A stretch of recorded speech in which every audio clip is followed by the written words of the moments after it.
conversation. And I have to say for my own part that I had wonderful conversations with all three of them this week, and I'm very much looking forward to their contributions. Our first panelist is Oscar-nominated, Emmy and Peabody Award-winning film producer, director, and writer Helen Whitney. Helen has been a prolific creator of documentaries and feature films, among them John Paul II, The Millennial Pope, The Mormons, Faith and Doubt at Ground Zero, Forgiveness, A Time to Love and a Time to Hate, and Into the Night, Portraits of Life and Death. Helen has received an Academy Award nomination, the Humanitas Prize, the Emmy, the DuPont Columbia Journalism Award, the Edward R. Murrow Award for Excellence in Journalism, the Directors Guild Award, the Writers Guild Award, and many other recognitions for her work. Our second panelist will be Kathryn Jean Lopez. Kathryn is a senior fellow at the National Review Institute, where she directs the Center for Religion, Culture, and Civil Society, and editor-at-large of National Review. She is also a nationally syndicated columnist with Andrews McMeel Universal. Kathryn has been published by a wide variety of publications, including the Wall Street Journal, the New York Times, America, Stars and Stripes, the National Catholic Register, and First Things. She is a columnist for our Sunday Visitors Newsweekly and on the editorial advisory board at Angelus, where she contributes regularly, and co-author of the book, How to Defend the Faith Without Raising Your Voice. She was awarded the annual Washington Women in Journalism Award for Outstanding Journalism in the Periodic Press from CQ Roll Call in 2016 for writing about Christian genocide and persecution, and at the opening Mass of the Year of Faith in Rome in October 2012, Pope Benedict the 16th presented her with a message to women throughout the world. And you probably also know that Kathryn is the author of A Year with the Mystics, and I have to say that after our conversation with her, I went right away and downloaded that on my Kindle. I'm really excited to get started with it. And finally, we'll have Father Lee. Father Lee Fangmeyer is a native of the Washington, D.C. area, growing up in Maryland. He received his Bachelor of Arts from the University of Maryland and entered Mount St. Mary's Seminary in 1985. He was ordained to the priesthood in 1989 for the Archdiocese of Washington. His assignments include the Shrine of St. Jude, Executive Director of the Office of Youth Ministry, CYO, Pastor of St. Francis of Assisi in Durwood, Maryland, St. Michael's in Ridge, Maryland, and most recently, the pastor of Mother Seton Parish in Germantown. Father Lee met the ecclesial movement of communal liberation in the late 1990s, and in the early 2000s asked to belong to the Fraternity of Communion and Liberation. And with that, I'm going to hand things over to Helen.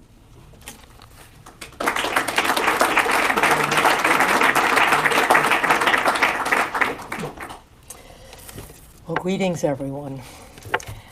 I met Lorenzo Albacete in 1997, and it was truly, and you'll hear this throughout the evening, a life-changing experience in all ways, professionally, personally, and spiritually.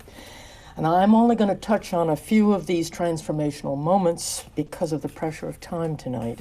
I believe that Lorenzo's own words and inimitable, powerful presence should take precedence over my own recollections. So my introduction is going to be brief, and instead I'm going to screen at the end of it a few of the many, I think, unforgettable Lorenzo moments that I was able to capture on film. In my first encounter with Lorenzo many years ago, I didn't even experience the full force of his personality because it was on the telephone, yet he was still unforgettable. Truly. It was a particularly fraught moment in my life. I had spent at least 4 frustrating months doing research on John Paul II for a PBS Frontline documentary. The language of the Pope's admirers and of his detractors was so doctrinaire on both sides, veering between piety and hagiography on one side and a reflexive left-wing critique on the other. And so that the man who emerged, at least for me at that point in time, was an abstraction, inaccessible and uninteresting. I was close to pulling out of the film, but a Catholic friend of mine said, wait, just wait, talk to Monsignor Lorenzo Albacete. Just talk to him before you make up your mind. He knew the Pope when he was Archbishop in Krakow, and also when he came to Washington and really sort of hung out. Really, Lorenzo hung out with him as his chauffeur for quite a while in 1974. So I couldn't imagine what this Monsignor could tell me that would make me sort of walk back into the film, but I called him nonetheless.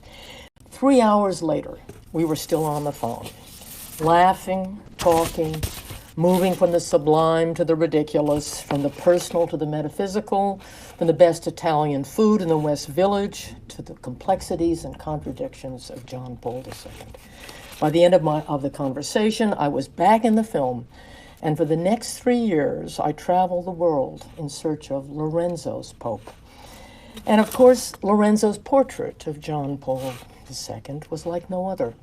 It was richly layered, complicated, filled with telling detail, and it also recognized darkness as well as light.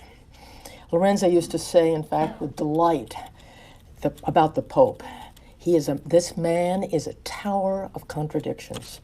It was a portrait that said as much about Lorenzo as it did about the Pope. Why? Because Lorenzo, as we all know in this room, reveled in complexity, in nuance, in shadow, in irreverence, and above all in contradiction. And it is these elements that Lorenzo believed that make us all so intensely human. So my friendship with Lorenzo began with the Pope, and since then it seemed that we never stopped talking, usually late at night, but certainly over many meals, about everything. About our childhoods, about his cherished brother, about my divorce, about his tense relationship to Cardinal Egan, about church politics, world politics, books, music, about his daily questioning about his own faith and my own struggles with faith. His ability to make me doubt my doubt was arguably one of his greatest gifts to me. So many stories, so many conversations, only one more. On the eve of Dennis Potter's death, the BBC did an extraordinary interview with this great English writer. I invited about 80 people to my living room. I have a large living room, including Lorenzo. Come and screen this interview. Potter was, if you know his work and know him, was a sentimental but not a brittle atheist. He was facing death without religious consolation or complaint. He was also expressing an avidity towards the daily wonders of life and grief over losing his ability to write about it. In fact, he refused all morphine during that interview so he could write to the very end, and he did die a day or two later. There was a stunned silence in my living room when the 90-minute interview came to a finish. We all knew that this vibrant, charismatic Dennis Potter would soon be dead. A Catholic friend in my living room in the audience asked Lorenzo to speak, for she was yearning for comfort. And if any felt in that living room that evening that Lorenzo, who was the only cleric in the room, was going to throw us easy consolation, they were wrong. It is impossible to paraphrase his eloquence and his bluntness, but I did take notes. And basically he said, and I quote him, "I cannot offer you comfort because I need comfort. Yes, death is an outrage. I'm against it. Why? Because we'll never know this remarkable man. He is gone. Death is tragic. We are not created to die," is all Lorenzo, but to live. And I want to sit quietly and with this reality for a while and not soften it for you. Later on tonight, I can talk about my belief in the life to come, in the reality of resurrection, a stupendous claim, I know, but one I believe, but not now. People stayed for hours, really in hopes of talking to him, and Lorenzo found a comfortable position on the couch. You can just see it, cradling a plate piled high with food, and was surrounded by a sort of rich mixture of intellectual and spiritual life in New York.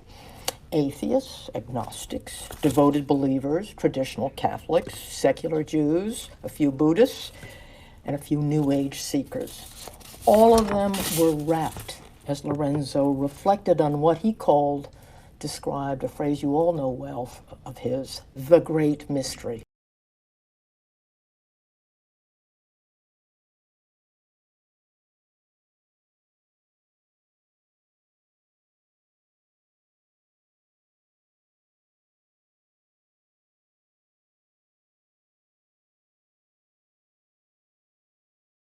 Passionately, that faith is found in everyday life, and these ordinary experiences of joy, of ecstasy, of mystery point us to a divine reality. They were true signals of transcendence. His audiences in America were as varied and as rapt as the one inside my living room. In fact, I believe his true missionary work was to the secular world. He was a kind of St. Paul to the unbelievers, to the disenchanted, to the seekers. Through his wit and sophistication, through his eloquence rooted in a deep understanding of the human comedy, he was a bridge to this world. He made us doubt our doubt. He was utterly unique. Sadly, there have been no other Lorenzos, at least in my life. I felt that I was known by Lorenzo in a way that one is rarely known in this busy, bustling world that can also be inattentive and occasionally unfeeling. Without him here to reassure me, I do fear that our separation now is final. But I can almost hear him inside me at the same time saying, as he often did, Helen, death is not the final word. The essential point of this religion I have given my life to is that it has narrowed the mystery to one man in history. This is the original scandal. Our Savior is a failed Palestinian wandering around the Palestinian countryside, and I want him, not abstractions, not theology, to be with me when I die. And I believe he was. So now I would like to screen just a small assembly of some of Lorenzo's great moments in some of my documentaries. And I hope you respond to them as I have and so many people have. Thank you.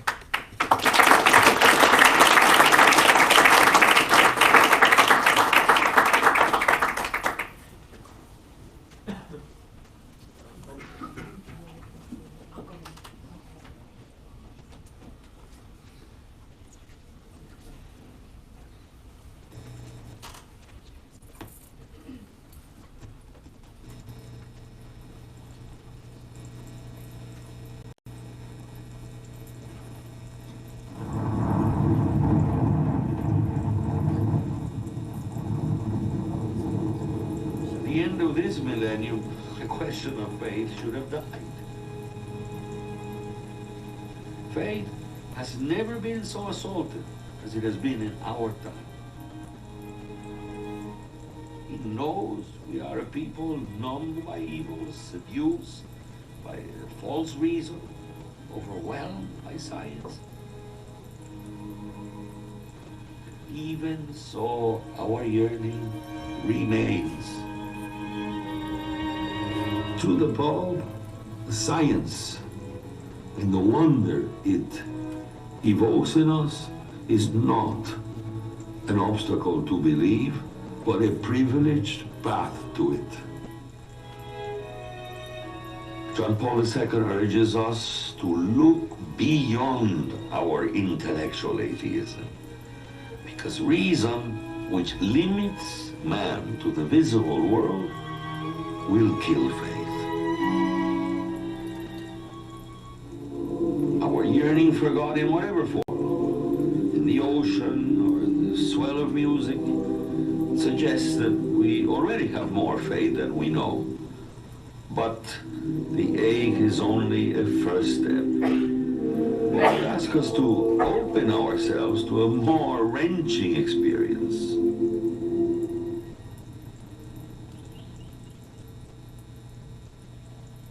For some, suffering is the crucible where real faith is born. For others, suffering is where believing ends.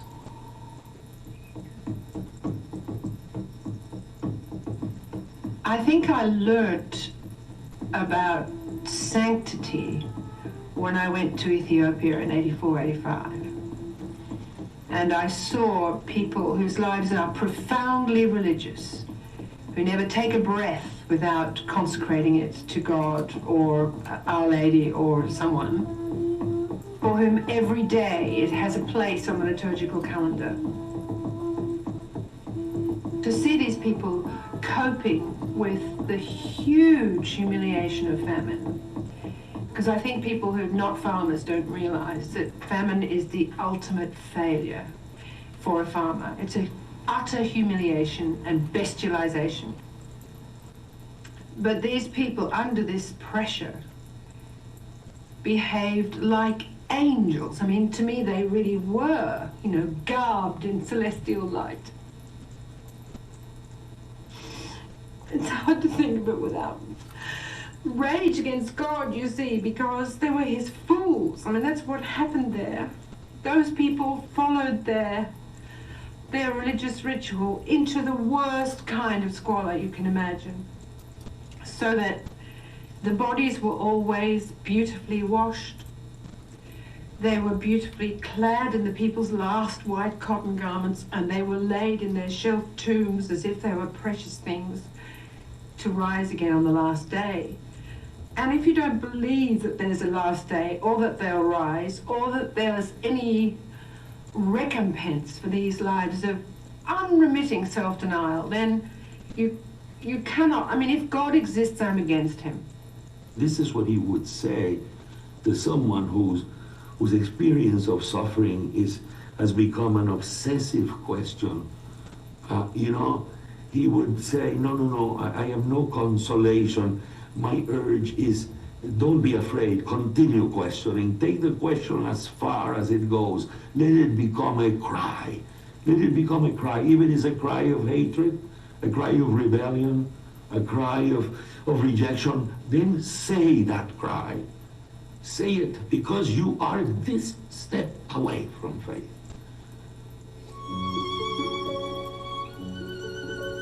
For the Pope, this is not the last moment in the lives of those victims. United with Christ, those will rise again. Life will be stronger than death. This is for the Pope as a conviction as certain as that the fact that the sun will rise tomorrow.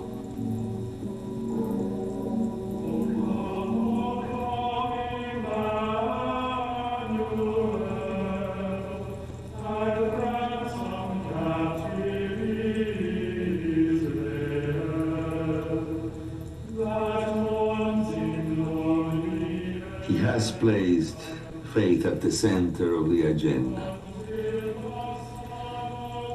In the end, though, he knows that all he has been sent to do is to put the issue before us, to make the proposal with the urgency of every fiber of his being. Believe, do not be afraid to believe, his very first words as a pope. Do not be afraid. It will take nothing from you. But in the end, it can only be a proposal. The greatness and the mystery is our freedom. We can accept it. We can move on to something else. I don't think he knows what will be the case.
Throughout time, religion has been a source of grace and consolation, and also of violence and divisiveness.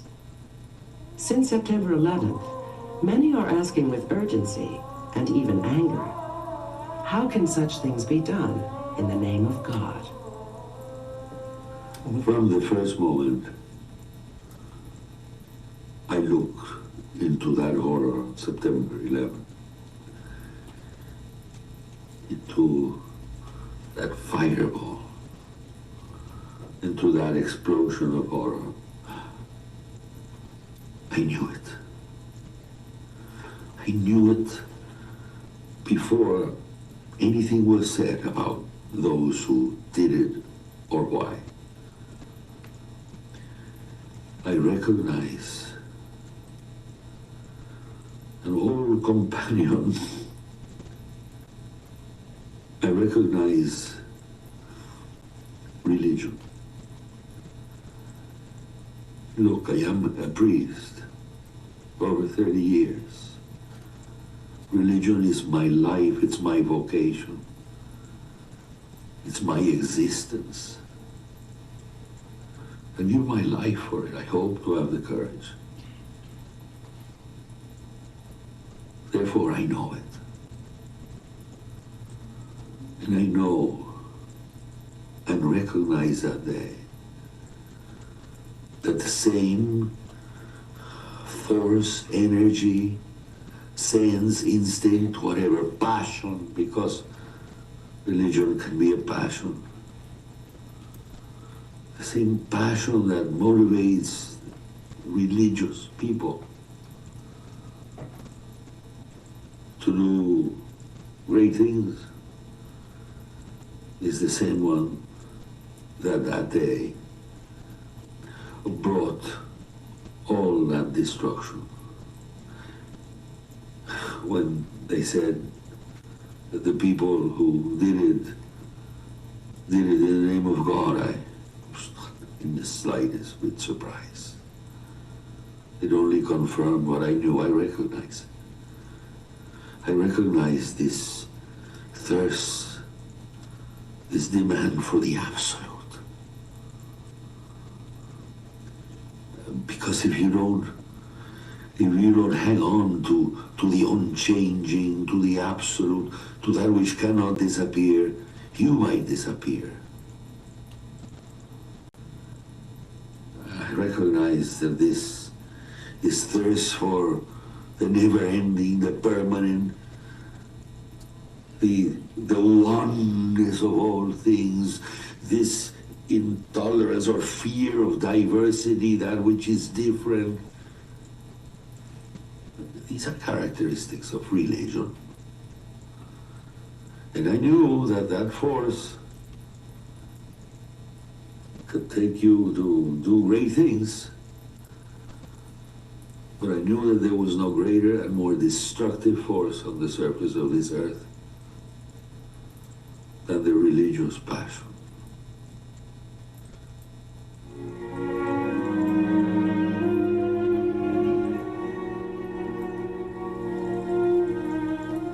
One of the most impossible and memorable images of that day were people leaping out of the windows, being forced out by the fire behind them, driving them, herding them out the windows, and to see that image of two people, co-workers, strangers, I had no idea. And that not knowing made it all the more poignant for reaching out for somebody's hand to take your last step, that you would end your life in the hands of a stranger, plummeting thousands of feet to your death.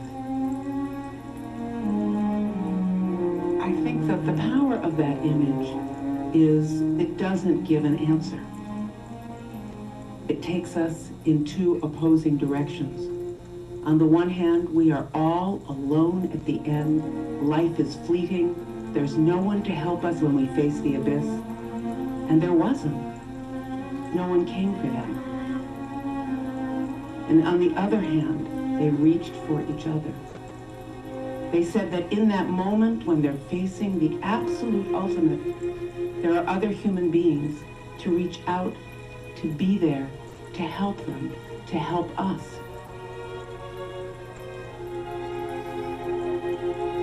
To me, it just seemed the bleakest possible image of the whole thing. I couldn't find a scrap of hope in it. What I saw was utter desperation, jumping to certain death rather than dying in pain in a fire. It spoke to me of sheer panic, humans brought to the sort of furthest edge of despair. I found no hope in that at all. If there is a God, he's a very indifferent God. The couple leap from the South Tower, hand in hand.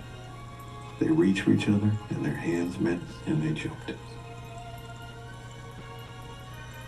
I try to whisper prayers for the sudden dead, and the harrowed families of the dead, and the screaming souls of the murderers, but I keep coming back to his hand and her hand, nestled in each other with such extraordinary, ordinary, naked love. It's the most powerful prayer I can imagine. The most eloquent, the most graceful. It's everything we're capable of against horror and loss and tragedy. It's what makes me believe that we're not fools to believe in God. It's to believe that human beings have greatness and holiness within them like seeds that open only under great fire. To believe that who we are persists past what we were. To believe against evil evidence hourly that love is why we are here.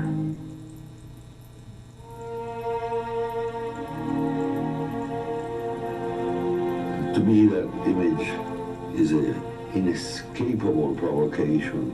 This gesture, this holding of hands in the midst of that horror, it embodies what September 11 was all about.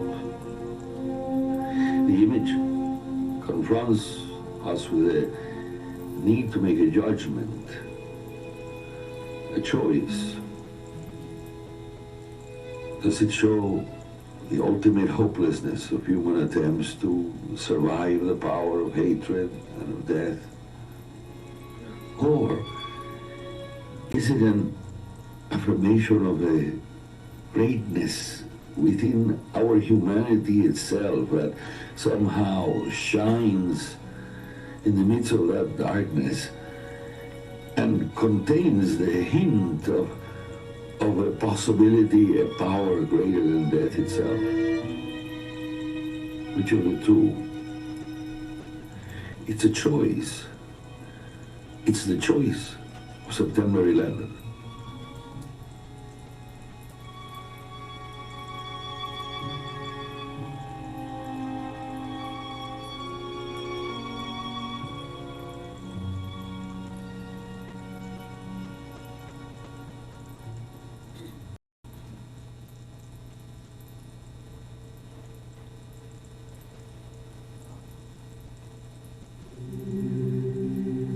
Choice is at the heart of all our actions.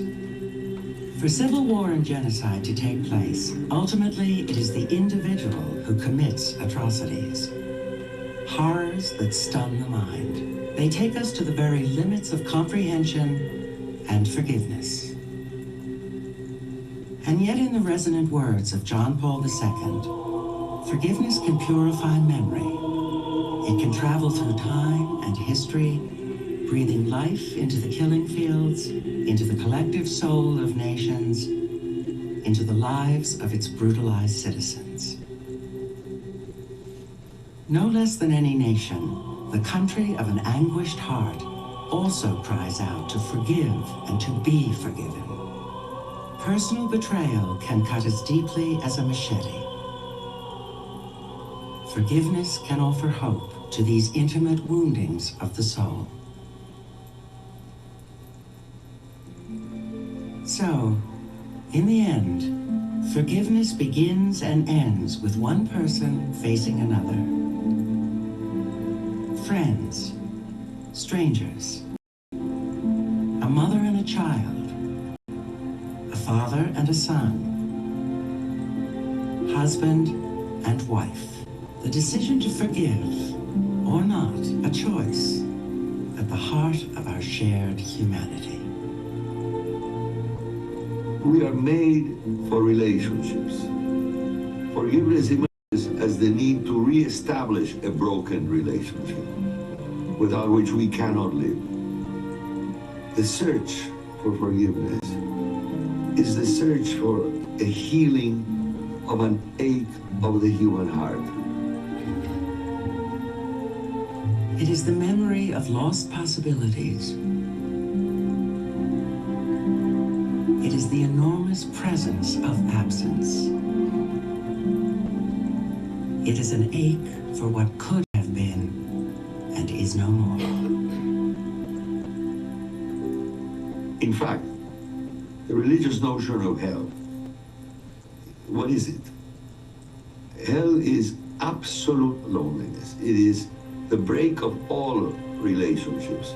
It means the incapacity to establish a relationship, or to have anyone establish a relationship with you. It is what death is nothingness. So the thirst for forgiveness is that fundamental. It is an expression of the fear of nothingness. The religions attempt to deal with it, but this ache, this primordial ache, precedes all religions' expressions of it and ways of dealing with it.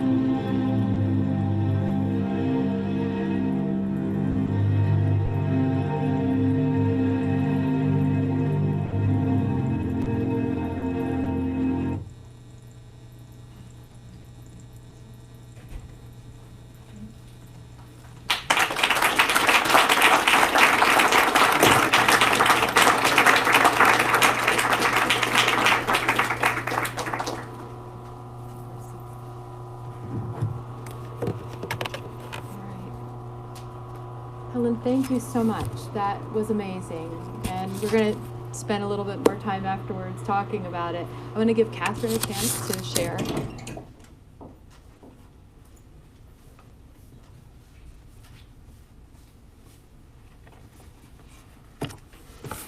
It's so completely unfair to have to go after that.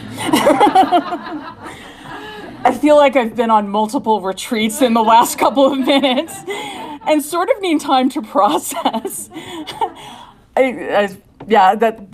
That film was, it sort of captures for me everything that is beautiful about communion and liberation in my experience. Thank you for that. Thank you for having me here tonight. As I just expressed, I have great gratitude for communion and liberation. I'm not a member, but my life has been blessed with some friends who are. And that New York encounter that happens every year is a thing of beauty.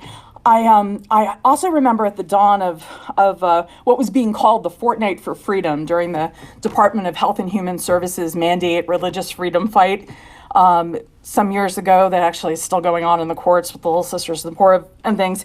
There was a July 4th Mass and celebration at the Basilica over by Catholic University. And the Holy Spirit was made manifest and palpable on the steps outside. There was a group from Communion and Liberation welcoming people in, full of joy, and it really was remarkable. And it was like a pre-sacrament, celebration. It was what every Mass probably should be, right?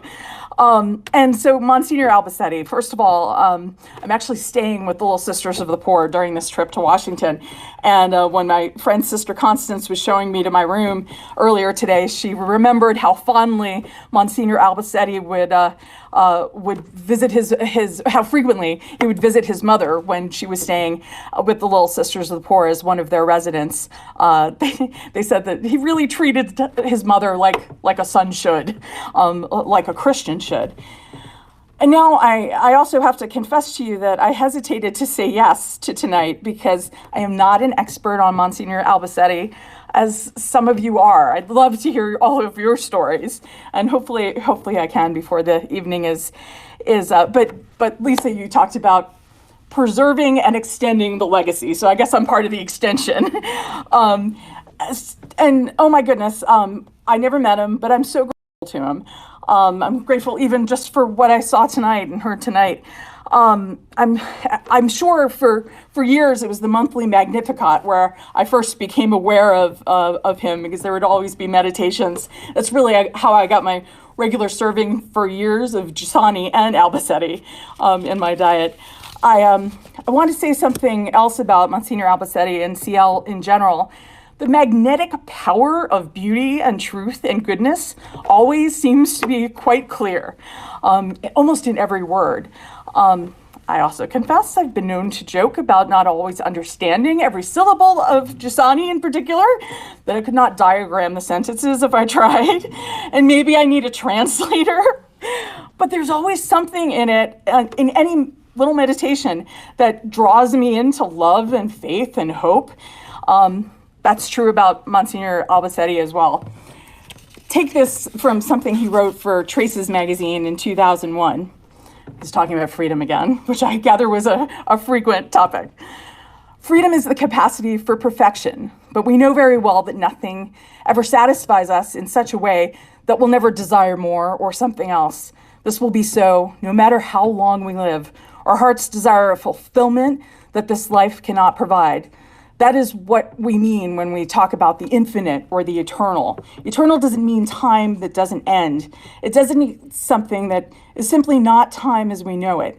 Infinity doesn't mean what it means in mathematics. It means something of an entirely different quality than what is available now.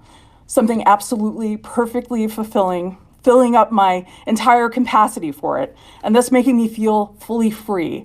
Freedom, therefore, is my capacity for the infinite, for the eternal. As a result, my freedom is enhanced by those particular choices that truly move me closer to the infinite, and it is diminished by those choices that move me away from it. The problem, of course, is that the path that leads me to infinity does not always appear as the most attractive. The most attractive in this case will not correspond to what my heart really desires. So we need to turn to our deepest convictions, tested by reason and born by our experience of the events that await us, that we recognize as embodying the memory of the event that disclosed our infinite destiny. For us, of course, this is the memory sustained in the sacramental life of the Church, the memory of Christ, who is the revelation of our destiny, celebrated in the sacred liturgy and expressed in the doctrine of faith. This is how the experience of the Church becomes the custodian of our freedom. I just think that's so beautiful and important, especially at a time when we are so confused about what freedom is. And you can almost breathe deeper even as you read it. I feel peace. I feel drawn to the Eucharist. And how about this from an interview he did on Religion and Ethics News Weekly in 2002. He said, the question is, when you can't do any more about it, something remains. So then, what are you going to do about suffering? How are you going to let it touch your life? How do you respond to it? Suffering itself is a sign of something. It's a sign that you have been violated at the level of your identity. Something should not be. You have a reaction immediately of anger, of wanting to send suffering away. Why? If there's no meaning to life, then the question why doesn't mean anything. You cannot ask. Anger about suffering is, I think, a wonderful thing because it begins and sustains a demand, a quest. The Bible contains it. The book of Job is all about that. When Job refuses all these visitors who come in to tell him, this is the reason you are suffering, or it's your fault, or life is like that, or you must accept God, he's punishing you. Job says, no, no, no, no. It's just not so, and I demand that my vindicator, someone who will show I am right, appear. It's great that at the end, God pops up and he doesn't answer any questions. He doesn't tell Job why, but he says, you're right.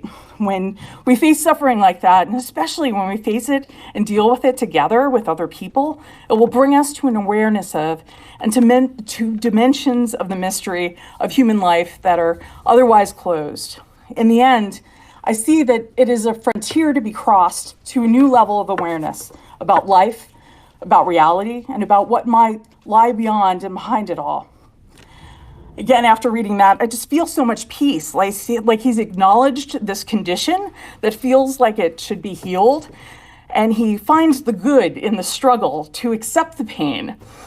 I also feel like I keep needing to go back to that sentence early on in that passage. Suffering is a sign that you have been violated at the level of your identity.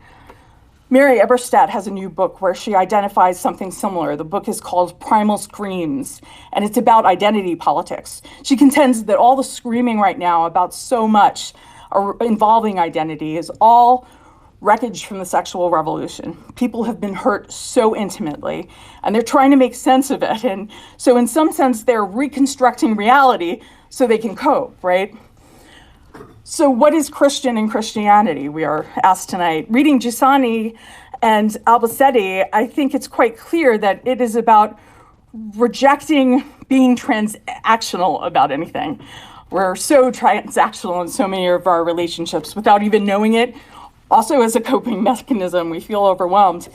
It's also, in Albacete, quite clear that it involves humor.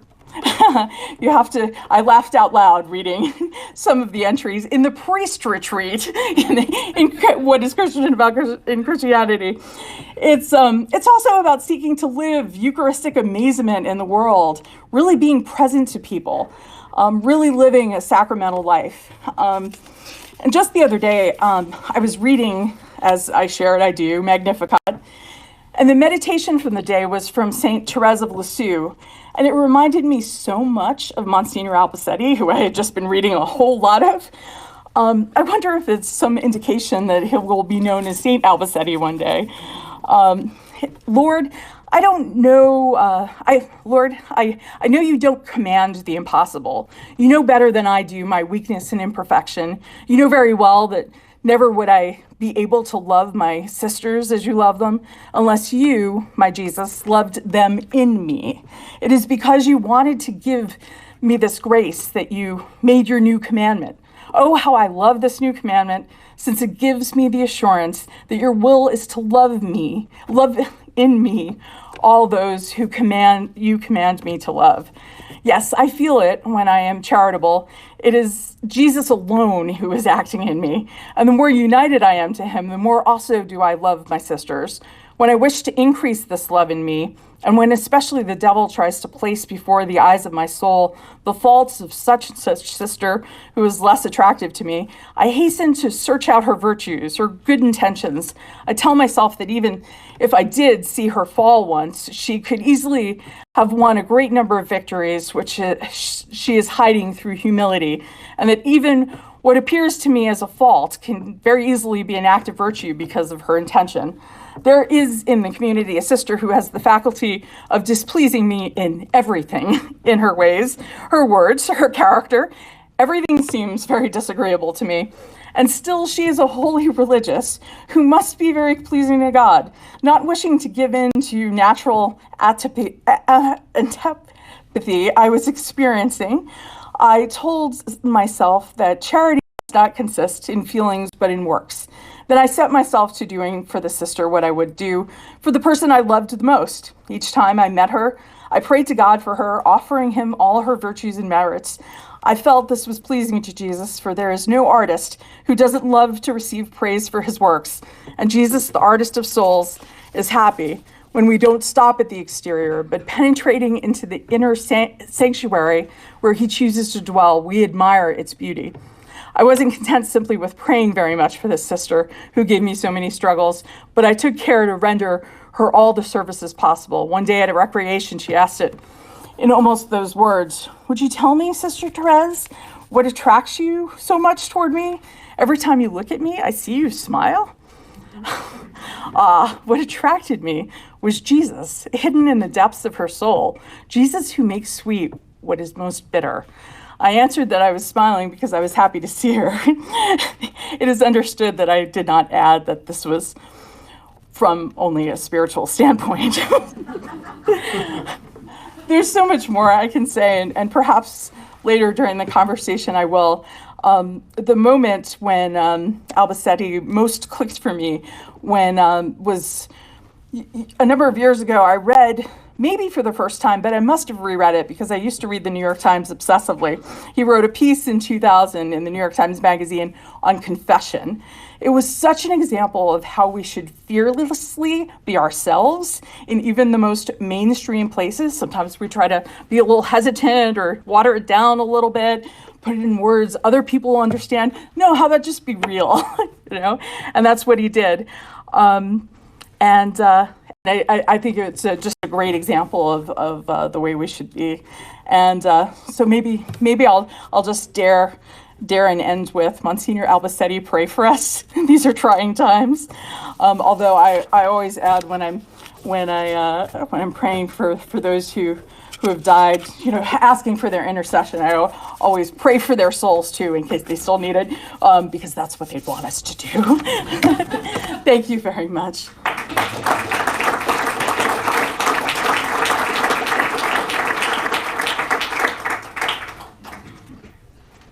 Thank you so much, Kathryn, for sharing all those beautiful, you pulled out a lot of beautiful things for us to think about from Monsignor. And let's finish with Father Lee.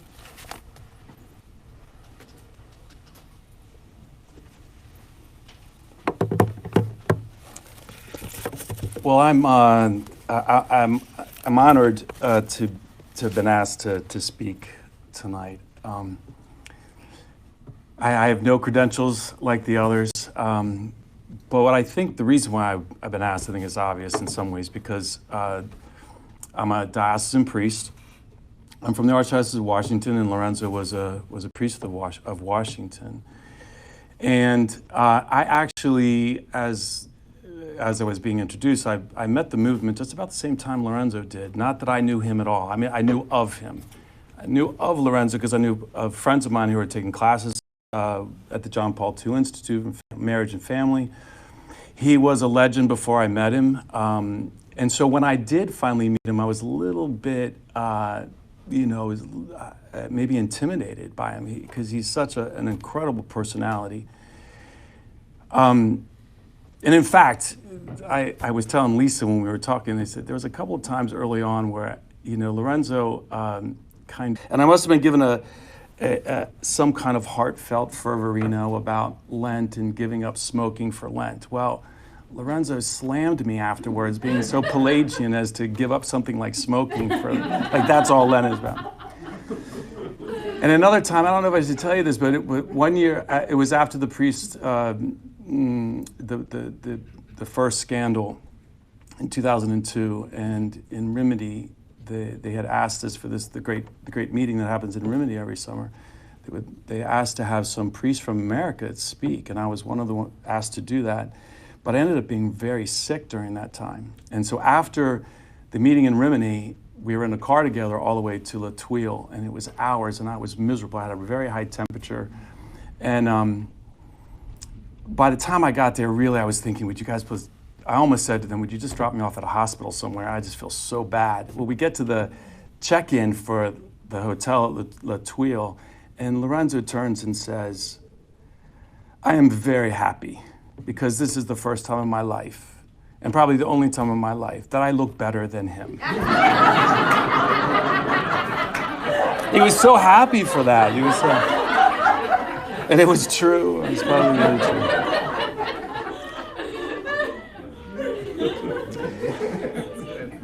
But what really happened, and in the way that I got to know Lorenzo was through these retreats that really came out of a real concern and a gesture to help priests in America. That the first one was probably in 2003, and it was beautiful and hysterical. Every single one of those retreats, he did them all the way up until a year or two before he died. And priests would come from all over the place because they knew it was him. It was a gesture put on by the movement, but Lorenzo, being with him for a couple of days on a retreat was such a treat just to be with him and to listen to him. I think as the other speakers have said, Lorenzo, his great gift, and thinking about him in these past couple of weeks too, and preparing for this, the great gift of Lorenzo is that he becomes he is a reference point for everybody, whether you have faith or not, because of his ability to communicate the human so freely, with such humor and intelligence. But what really strikes us, and I think that the way in which we really entered into Lorenzo was the awareness of his own humanity and his suffering, how he suffered, but how he used that as a way to understand us. I mean, to allow us to enter into him, and he brought that he brought us in front of this mystery because he lived this so radically every day. I mean, he expresses this in his life. I'm sure he had the gift of this brilliant mind, and an incredible wit, which is a great sign of intelligence, that could draw people to himself. But then you understood that he really had this great capacity to understand, and it's written about in the book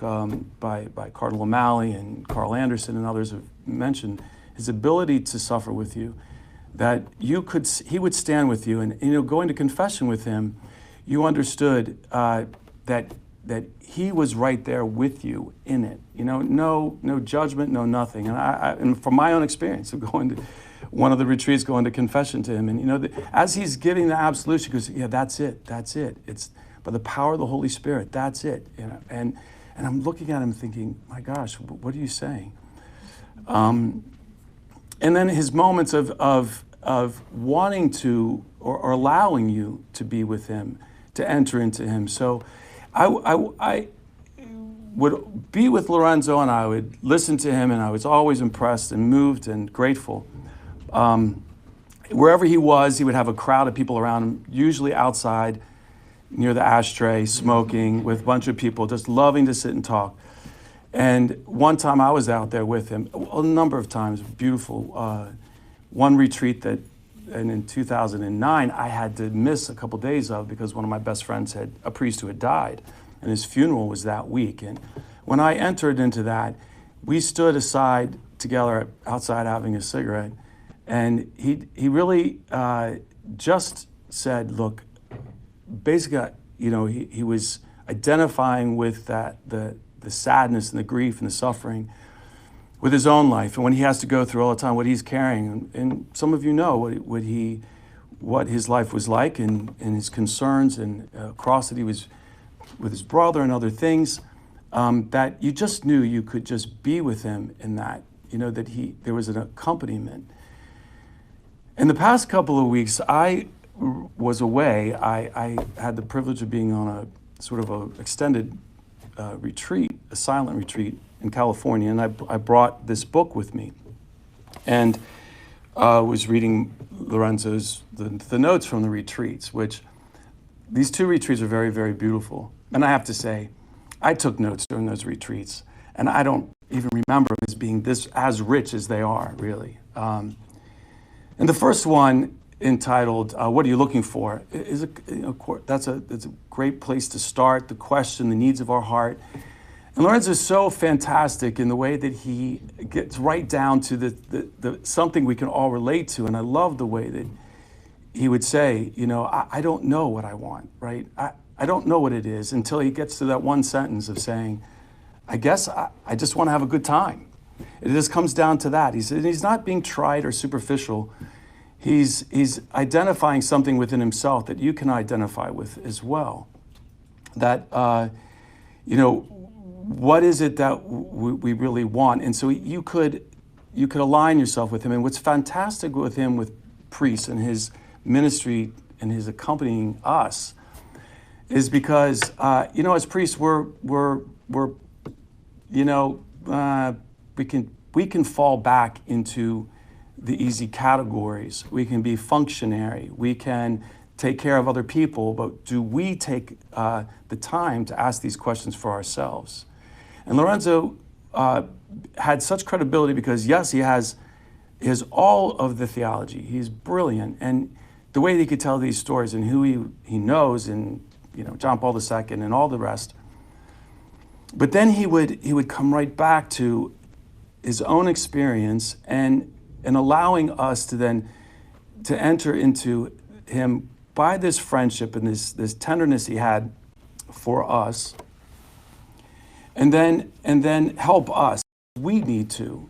I mean, really, the first thing Lisa had said, and maybe in that same quote about when he says, "What I really want is to have a good time," and then he says, the first person, it's you yourself that you minister to. It's your own I. That's the most important thing.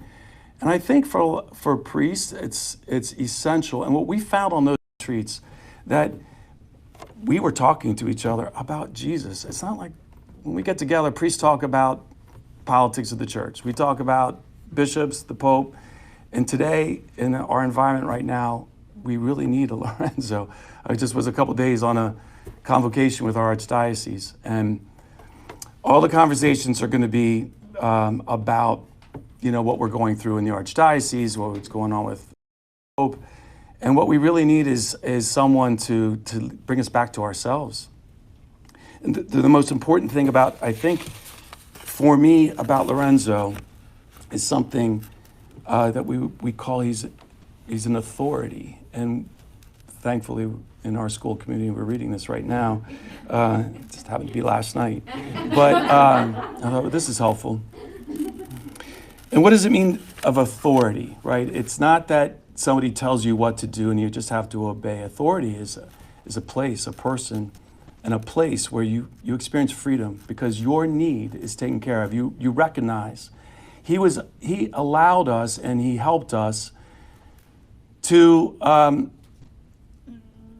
be with our need and our heart's greatest needs, and knowing that Christ corresponds to us. So if authority is true or truly experiences as such when it ignites my freedom, when it ignites my personal awareness and personal responsibility, my personal awareness and responsibility. Authority is a place where the connection between the needs of the heart and the response Christ gives is clearer, simpler, and more peaceful.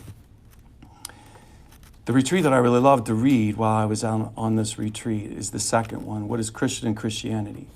And I had to say, I kept going back to that question, what is he saying? Where's the answer? Is there a sentence or two that, what is Christian about Christianity?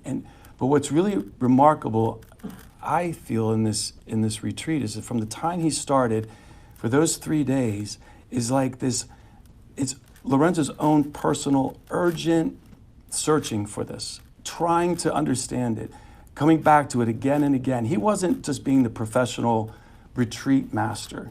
He was saying, I'm doing this for myself. I have to ask this question. I love the quote. I don't know if we could say it, but he says, what's at stake is my ass.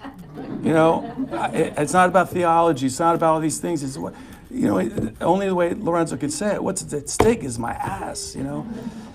I want that urgency for myself. I want to live that. I want to know what does this mean? That who is Christ? That has to do with my carnality, as he says. Not just what I think about. I want that dualism to be obliterated. And this is what Lorenzo was searching for constantly, is he wants to live this. He wants to know what this means. Where is the resurrection? What is the resurrection? What has it done? What does it do to me? What does it do for others? And he had the ability, his ability to articulate that is a wide open door for all of us. And I think that's why he is so loved and beloved. Just seeing his pictures now, hearing his voice hits you, And what a gift. I think, some of you have been much better friends to him. and have a greater. I grew in my love for him, and the fact of him, really, the fact of Lorenzo, is something that I'll have to say the rest of my life. I'm grateful that I had contact with it. He was, as Cardinal O'Malley said in his homily at his funeral, that yes, CL was a gift to Lorenzo, the time of his life. I love the way that Lorenzo said, look, Giussani didn't help me really in any case in my theology. But what he helped me with is that this goes from here to my heart. So yes, CL was a great gift to Lorenzo. Lorenzo was a great gift to the movement because, as Kathryn said, you need a translator. He was a beautiful, fantastic translation for us of Giussani. So I'm grateful to be a part of this, and thank you for that incredible movie. We all want copies, So, really, really, thank you. How incredible it is, and to see how he reverberates, how he's taught so many people that your experience, Kathryn, is amazing, as deep as any of us who have ever met him and love him. So thank you.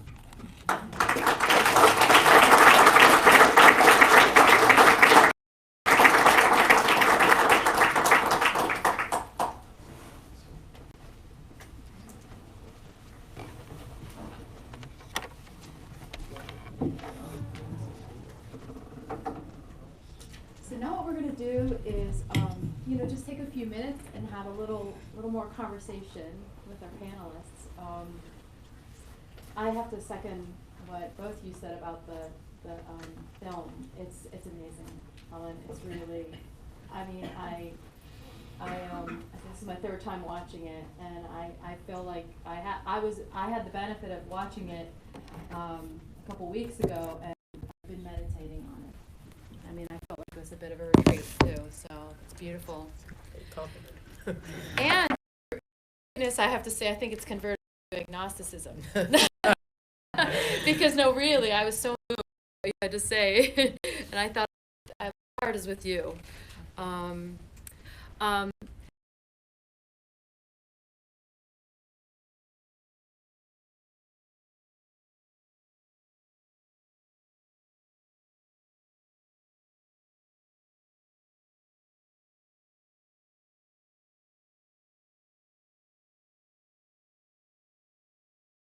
And then he comes along and enables you to see, as you said, the complexity of John Paul II.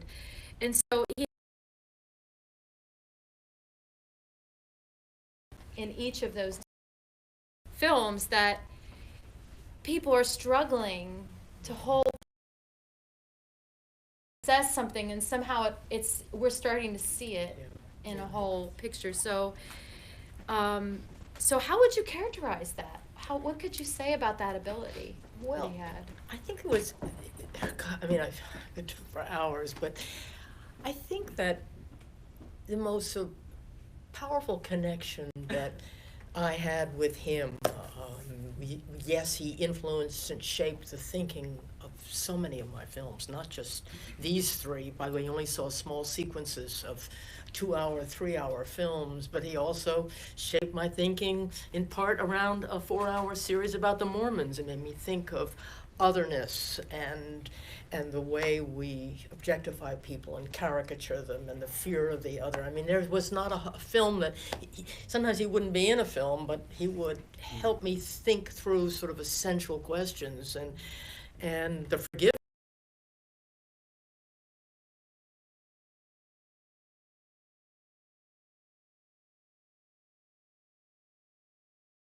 Is it therapeutic, aspirational? Are there conditions?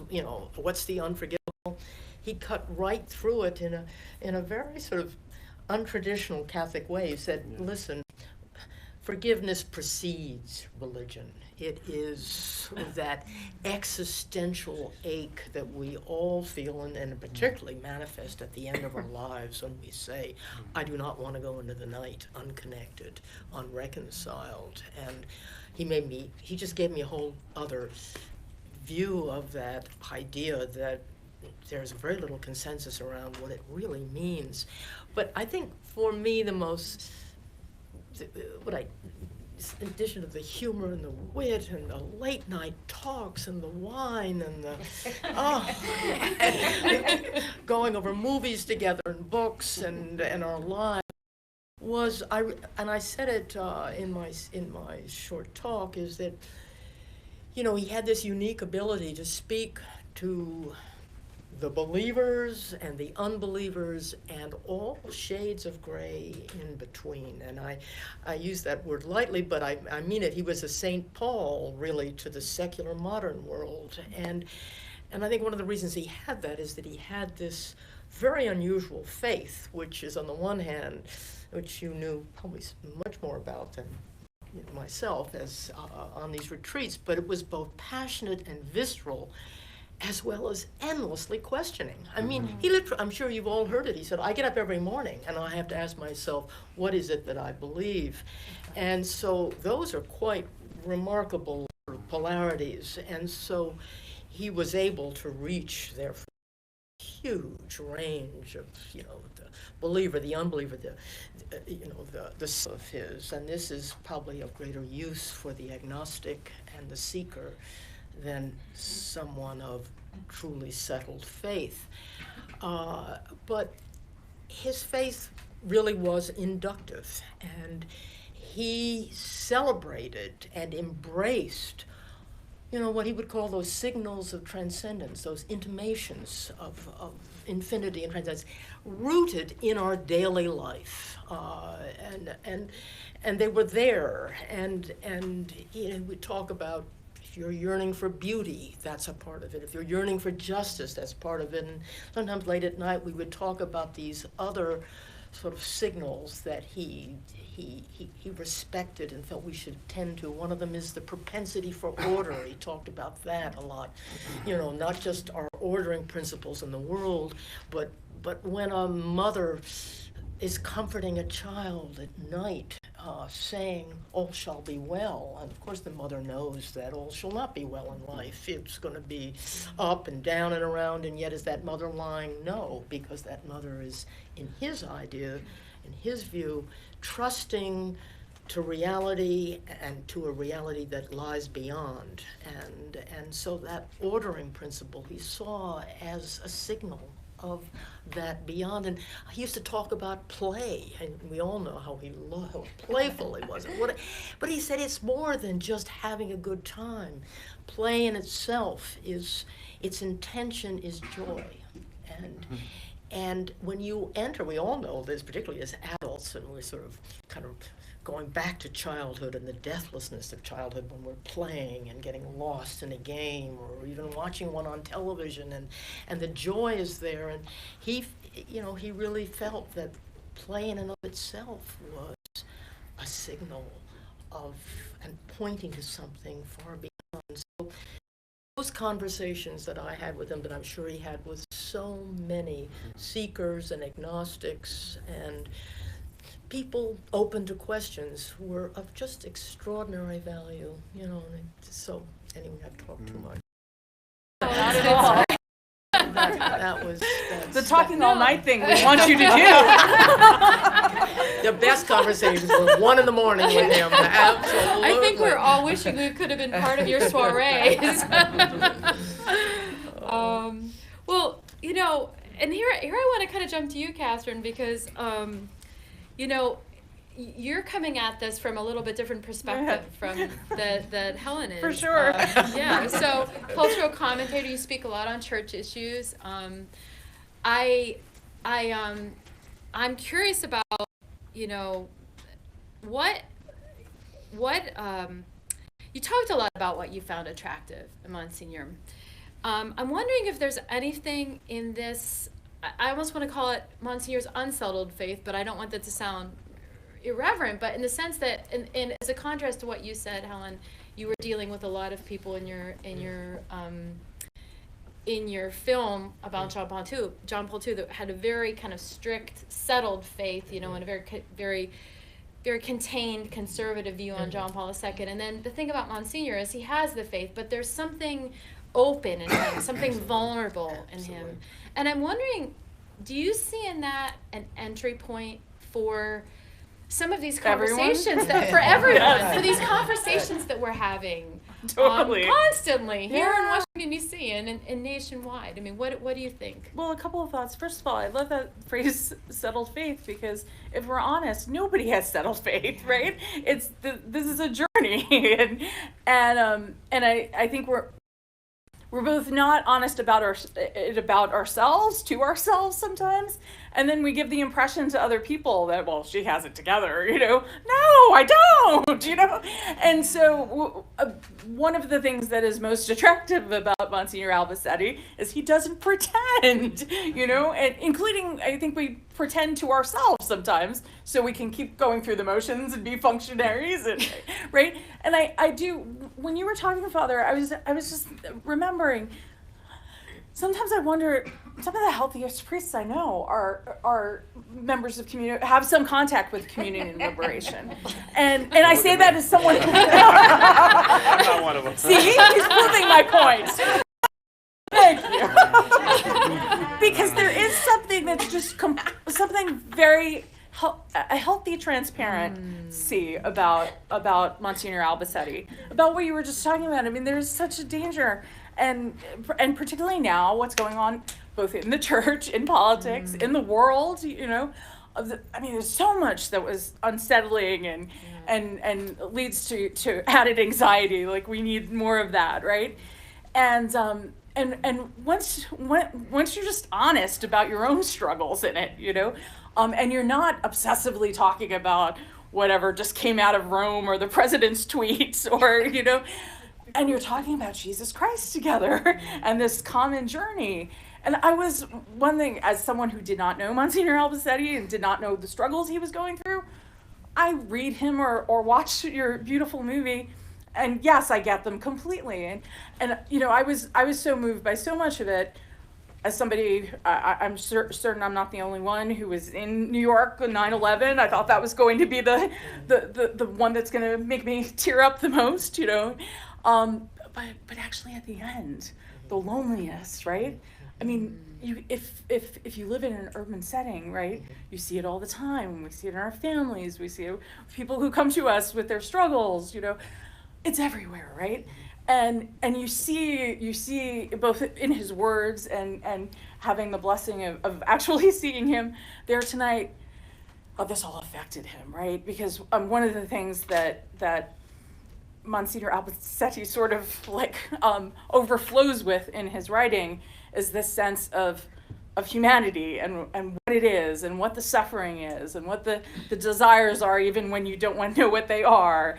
And if we could just imitate that a little bit more, I think first of all, it will help our own lives, but it will make us so much more of a welcome door. Sometimes I frequently encounter in urban settings, I'm always getting kicked out of churches because they have to lock the doors because there's nobody to write. And sometimes I just feel like so many of us Christians are locked doors, and Monsignor Albacete offers something, I think CL in general offers something that is the opposite of the locked door. And so, I think there's so much to learn from, and I'm really grateful that I was forced to read a lot of Albacete in the last couple of months. One of the points and that I wanted to ask you about was actually the point in the film where Monsignor is talking about the terrorists. That was the hardest part for me, watching of everything that you had there. And difficult because my gut reaction is to say that's not religion. That was not. But in some ways we know there's a way in which there's something deficient, and he points to that. But at the same time, his willingness, the open door, his willingness to say, I recognize that desire for the absolute, and it's mine. Like to own that was stunning, I thought, and I think to bring some of And that into our courageous. discourse. Yes, it as was. He got religious some person. pushback Yeah, I'll bet. from some people in the religious communities on it. It wasn't. Oh, I'm sure. You know, and he really nailed Oh, I can it. hear it. They're probably The- Albacete's losing it. You You know, know. or he's gone Hollywood. But it's that lust for the absolute. He circled around that. I mean, I called him the day after it all happened and said, let's go have coffee, let's talk. Before I even knew I wanted to make a film about what was happening. And because when Frontline finally called me, they said, stay away from politics. Think about this in your usual terms, you know, sort of questions of faith and doubt and whether there's any relevance. And for any of you who lived in New York, as I'm a New Yorker, it was really an extraordinary time in New York for many reasons, but one of them was in this secular city, not completely, but very secular, everybody was talking about religion. You go to the deli and people were talking theodicy questions, suffering, and they didn't have the language that Albacete had, but they were talking about the darkness at the heart of religion. That was something they were struggling with. And you couldn't go to a cocktail party. You'd never bring up religion in most cocktail parties. That's all people wanted to talk to, you know, about it, as well as politics too. Who are they and why do they hate us so much? But there were these big questions, and he jumped on them, and he went to the heart of, you know, that last act of you know, that lust for the absolute, and he circled that and looked at it and owned it. Yes, That's he what owned he it. owned Yes, it. exactly. He owned it. So I'm going to jump to you now, Father Lee. I want to. We had a great conversation, which you alluded to in your talk, about the priest retreats, and I kind of want to take this to a different level, and in the sense of this idea of the I, the self. This quote that you brought up in the first retreat, and I had written a few of these quotes out from Monsignor, because he's speaking to priests now, and he's saying, you yourself are the first person you minister to. And then later, because he's grappling with this question, what are you looking for? He says the question, what are you looking for, is addressed to the heart, and that means to the carnal self. And I love this phrase, the carnal self. And then, a little bit further on, we must minister first to ourselves. So he's saying this to the priests, to ourself, to our I. Only if it happens there in a carnal way will it spread.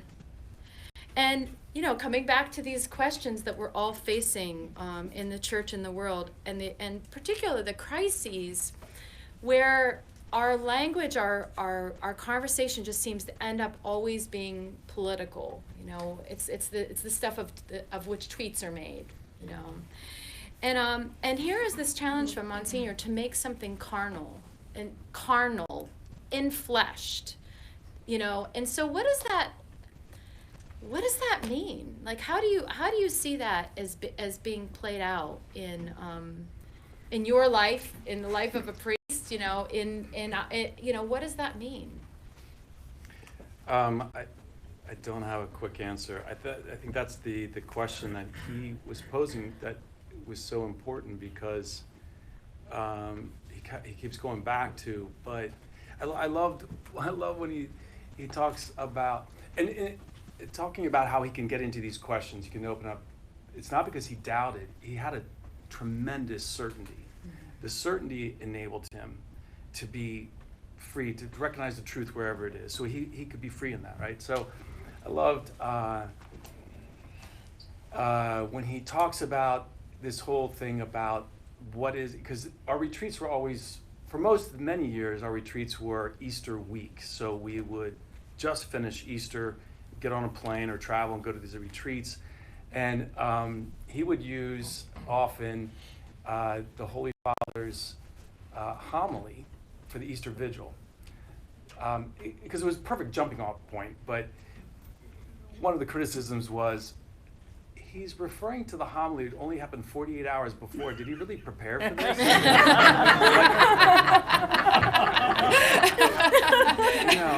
It's incredible. It was beautiful, but but he would. But the fact is, he kept the carnality part of that. So I think it was the first of the 2 retreats that are in this book, where he's really talking about what the heck is this that flesh and blood. He quotes one of the saints: "Do not worry, flesh and blood is redeemed." So there's the carnality is. There's got to be something about me. So we don't divide ourselves up. Like I have a spiritual self and I have this, this other part of me.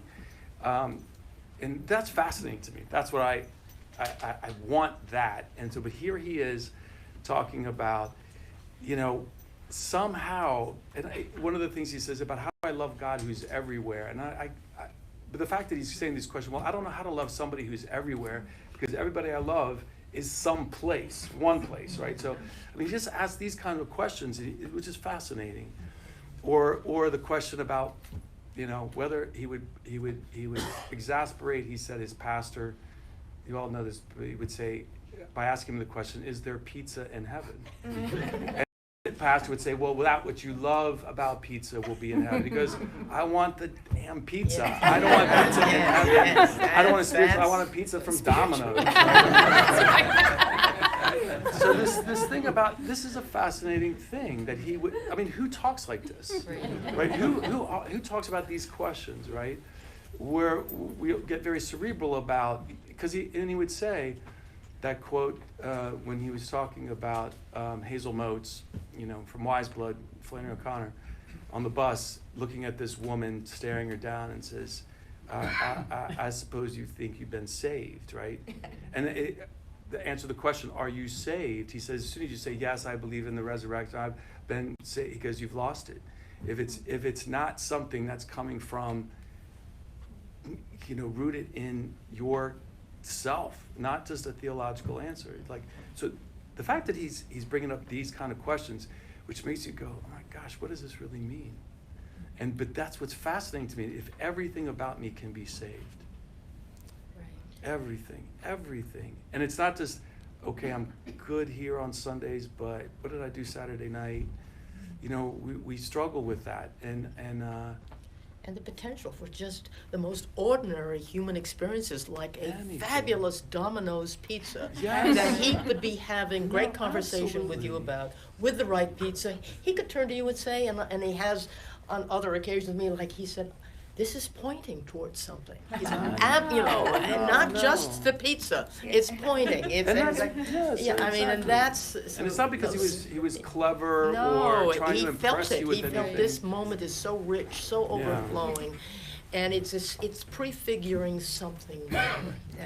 And I love that. I've heard that too. That pizza in heaven. I want Domino's. Well, he talked about. There are many of those. He talked about. Have you read this? Have you read? He told your whole story about your party and. But he actually didn't. I challenged him on his interpretation. I did. I said you were writing your different audience, but the truth was what I have just told you. Everybody. We need no book That's consolation. right. We're all going to be looking forward to Helen Whitney's book. He kind of sheepishly said, "Well, it was better written my way." Well, this was a fabulous conversation, and I'm sure that we're going to continue it as we leave here. But I want to thank all 3 of you for this amazing. Thank you.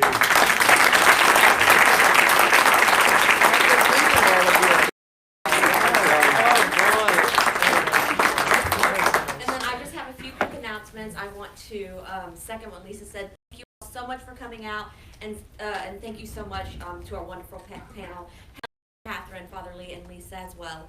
This was a wonderful conversation. Thank you for your stories and your insight. For those who aren't familiar with the Catholic Information Center or the Albacete Forum, please visit our websites. We have great resources, and we encourage you to take advantage of them. Our next CIA event is going to be tomorrow, and it's part 3 of our Freedom in Christ series with the Thomistic Institute with with Dr. Frederick's Bowerschmidt. So we hope you can join us. We also have for sale Father Lorenzo's two works of Father Lorenzo. So we encourage you to purchase those as well. And thank you again so much for coming.